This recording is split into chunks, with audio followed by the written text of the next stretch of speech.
Hi, I'm Bruce Williams. I'm the CEO of the Greater Victoria Chamber of Commerce, and this is Chamber Chats. This presentation brought to you by Island Savings, a division of First West Credit Union, and C-SPAN Victoria Shipyards.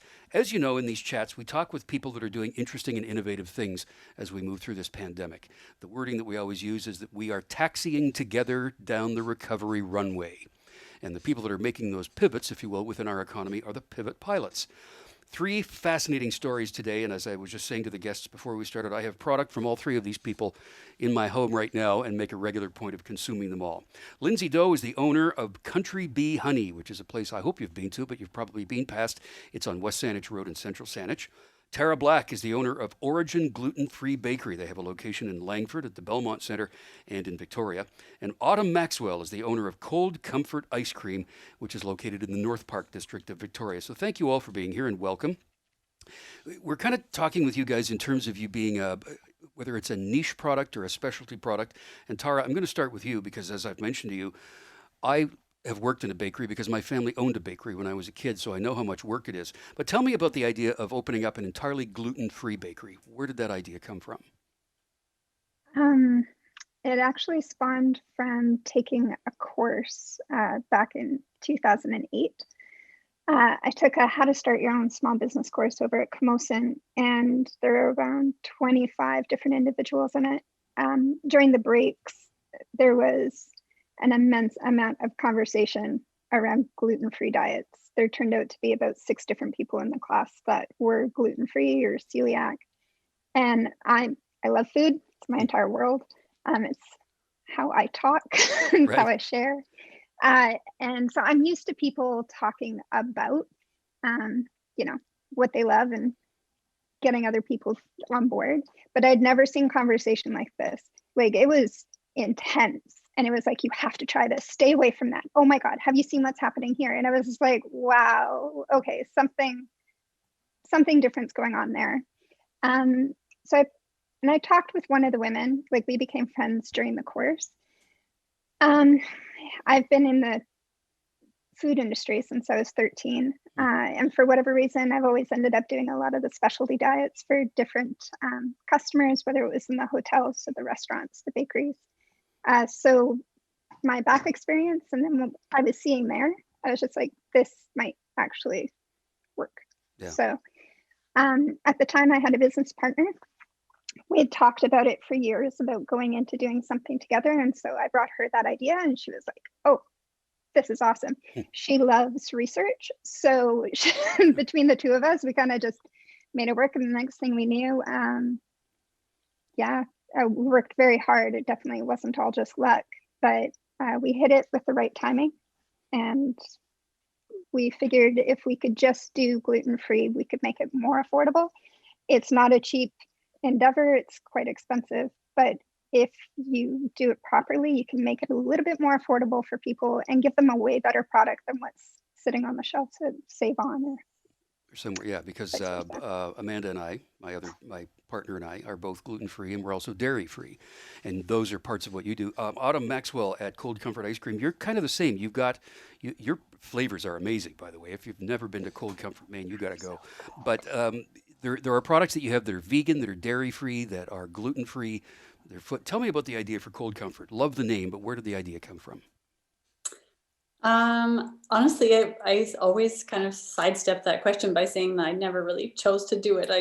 I've just always been interested in food, and I did a lot of cooking jobs in the past, and I tried all different kinds of work till I was just kind of playing around at home with making ice cream and other things, bread. And I was working at Devour, that tiny restaurant that no longer exists. And I just started bringing in little bits of ice cream for the restaurant, and people would try it for dessert, and we just kept making it at home, and people told their friends. And I started a little home delivery service where people could get a surprise flavor delivered every month. I was just making it 1 pint at a time, basically, at home. Yeah. And then, it just sort of, demand increased gradually, and I was still, super anxious and stressed out about what I was going to be when I grew up, and I needed to figure it out. but then I guess I'm doing it.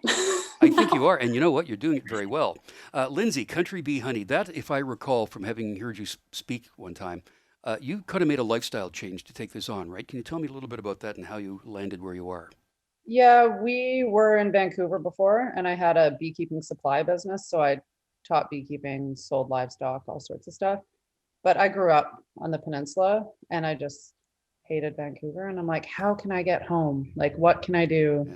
to get home? And so we kind of came up with this idea to open a honey farm. And yeah, we just sold our house and my husband quit his job and we moved over here and just like not destroyed the land. I shouldn't say that, but we changed the whole front of our property and turned it into the store that it is now, and just kind of like, well, we'll see if this is going to work. And not a lot of people thought it would work, but we made it work. So Yay. Well, yeah, it's a very appealing place, right? To drive past it again, if you've not, maybe you've been past it but never stopped. It's that beautiful wood building in Central Saanich on West Saanich Road, and it's a very appealing looking place. But you had the knowledge of being a beekeeper before. You just took those skills and turned it into the retail side. yeah, pretty much. Yep. Okay. So what we Yeah. want to do next here is talk about what sort of changes had to be made for all of these companies to sort of make their way through this COVID pandemic. We're going to talk about that right now. So Tara Black at Origin Gluten-Free Bakery, along came COVID and the pandemic and your two retail operations in Langford and in Victoria. What did you have to do immediately? What were the first changes you had to make? It was pretty drastic. 8 weeks before we had to pivot for COVID, we had just opened a brand new retail cafe out at Belmont. So it was fast and furious. We had to shut that one down fully, which was a little bit disheartening, a little bit terrifying. We had to lay off. At the time, we were employing 43 people across the company, and we had to lay off all but 9. That's tough. I think that is the hardest thing I've ever had to do in any professional Yeah. capacity. And then it was just about ensuring safety. And a lot of people, I think for actually all 3 of our businesses, there's a lot of comfort that comes from food, and also a lot of safety that comes from knowing that you're safely fed. Autumn, your shop, Cold Comfort, it speaks to it in spades. Yeah. Oh, it does. Oh, yeah. Yeah, like, absolutely in spades. My family is a huge fan. And honey it's antibacterial. It is safe in just eating it. So I mean, all 3 of us have that piece. For our customer base, the idea that their diets would be at all in jeopardy was huge. And the amount of we've always been very focused on communication with our customer base, and having gone from a large staff down to a minimal staff with an exponential increase in communication with our customers was a huge learning curve. And also in how to communicate with them in ways that really took care of that comfort and that safety need for them. So those were some of the biggest pivot points for us. We went immediately to all online sales, which was great that we had that set up pre-COVID, but we had never turned the tap like that. And wow, that was also a huge Well, it was great that you had that in play already and that you could do it. I mean, you refer to the nature of the product that all of you deal with. It's comfort food, or as a friend of mine always calls it, it's mommy food. It's things that people turn to for comfort because, man, big bowl of ice cream or an ice cream sandwich, Autumn, that is the answer very often. I don't care what the question is. But what did you have to do in the very beginning? What was the largest pivot you had to make? Ooh. Well, I guess the largest pivot we made was just moving all transactions from our little store that people knew and loved to the window that I had set up before I knew there was going to be a pandemic, just sort of as an extra little like walk by takeout window thing that I would plan to do other pop-ups, like featuring other local chefs and other local businesses in. But man, did it ever come in handy. No kidding. It was a couple of months before I was planning on using it, but we just shut down the store. It's so small, and nobody knew what was going on at the time or exactly how this thing was going to affect us. So we just shut it down, and it turned out to be a huge advantage for us. So that I feel a little bit guilty saying this, but COVID has been a little bit of a blessing in disguise for Cold Comfort. I mean, people, they need those little pleasures in life to get them through difficult times. And that was never an issue. I mean, they needed it more, and we were able to be there for them because we could tighten up our operation. And the ice cream was really just coming straight out the window from where it's being produced by a small team of people who are, upping all the sanitation practices that we already had in place. And I feel like it was a pretty smooth reaction and transition for us.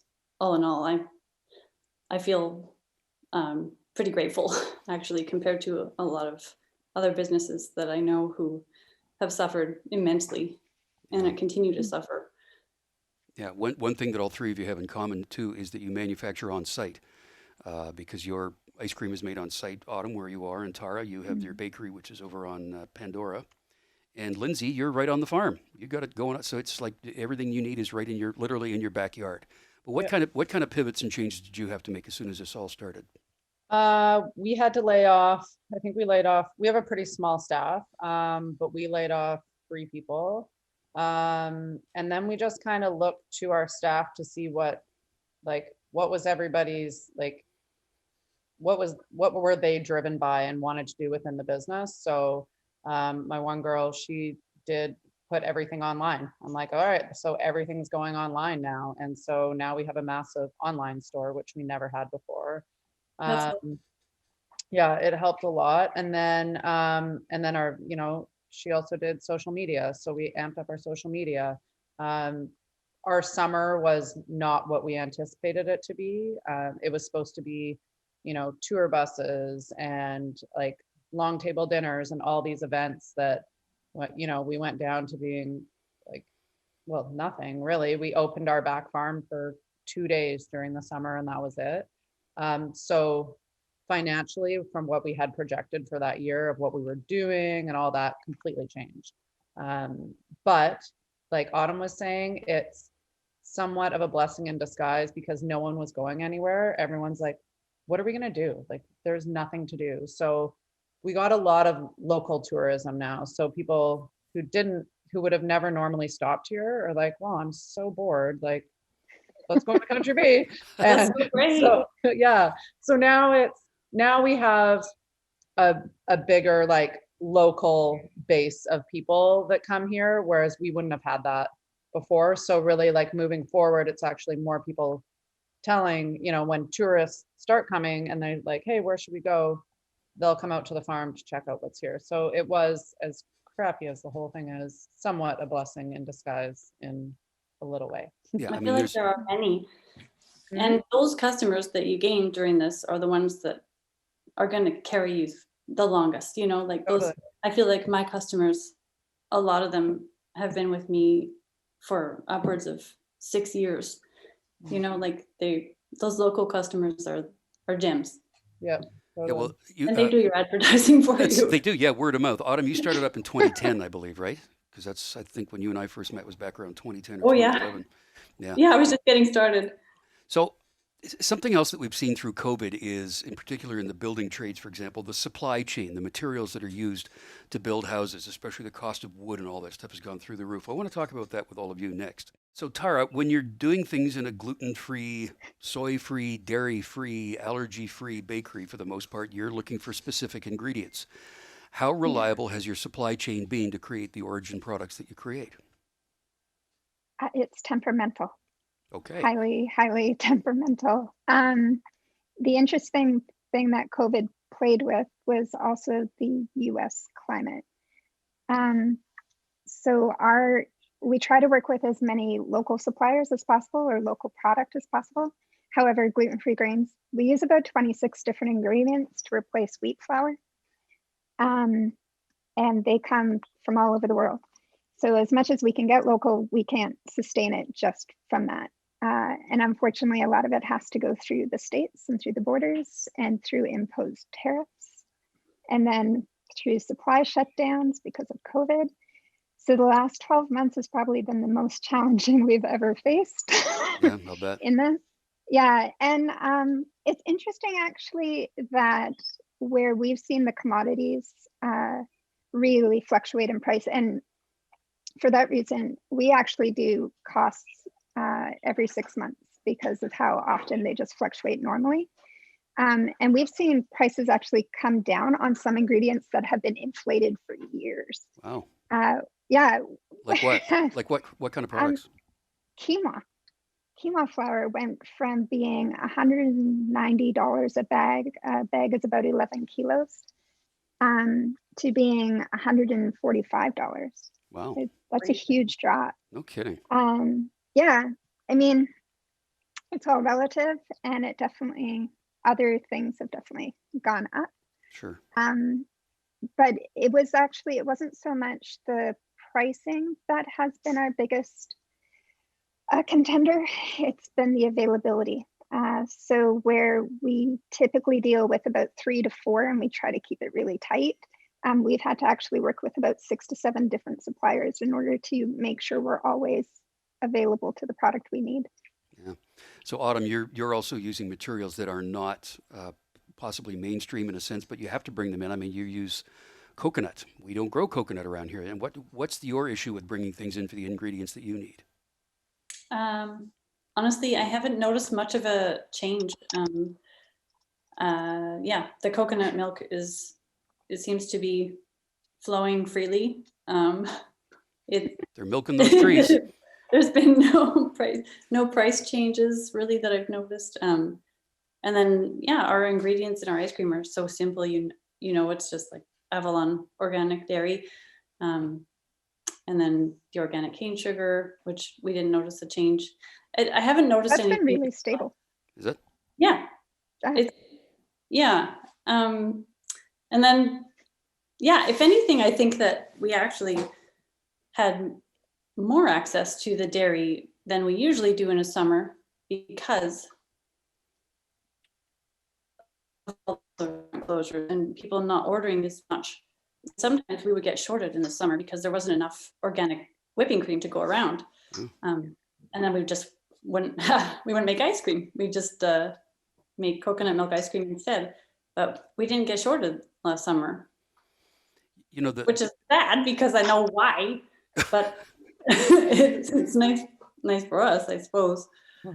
the thing about products that are dairy-free, gluten-free, soy-free, people think that they lack in flavor. They do not in any way. In fact, in so many ways, they're that much better.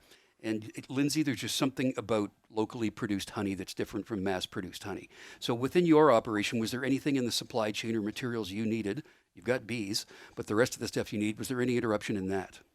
Well, we started, because everyone was kind of like hoarding everything, we sold so much more of our local honey this year that unfortunately we don't actually like milk the bees. They have to make that honey, and they only make so much. So we're kind of facing like, we don't have enough to supply our store now. And so our wholesaler, like anybody who's wholesaling our products, they don't get certain products. We can't offer them because we're not getting enough of it.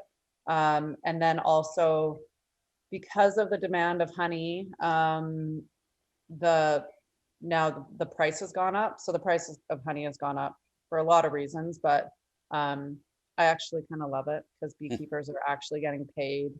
Like the cost of honey has gone up like bulk about 30% just this year, which is huge. Wow. But the beekeepers are getting paid more. So I kind of love it.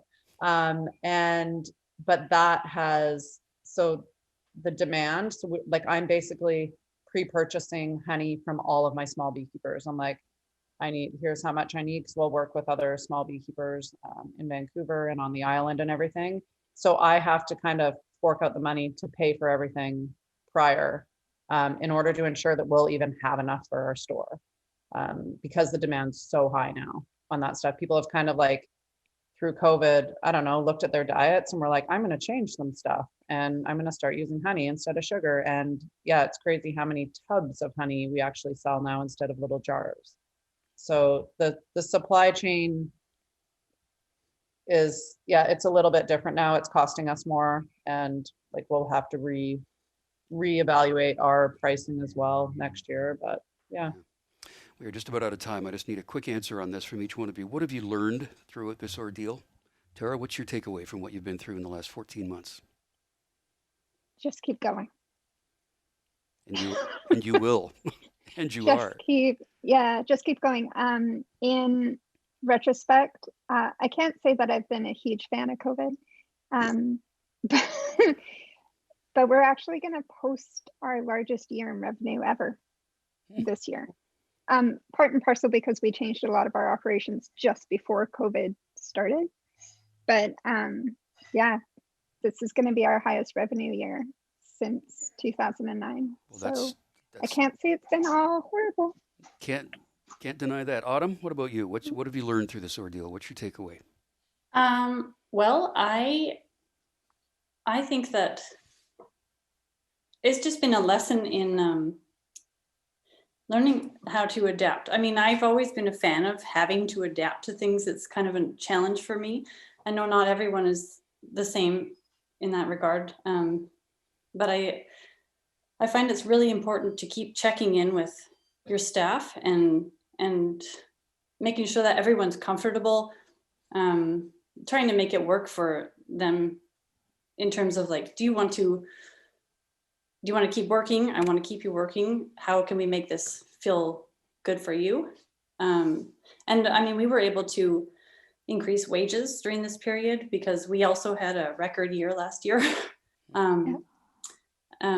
So yeah, I think it's just so important to treat your employees well and make sure that everybody's happy and that you're on the right track for keeping going that way. For whatever's next. Yeah. Lindsay, what about you? What have you learned? What's your takeaway from this year? I'd just say like roll with the punches and be creative. Like, something changes and then, I don't know, you always find a way to make it work, right? Like none of this stuff, fortunately for us, hasn't sunk our businesses, but you do have to get creative to get through it.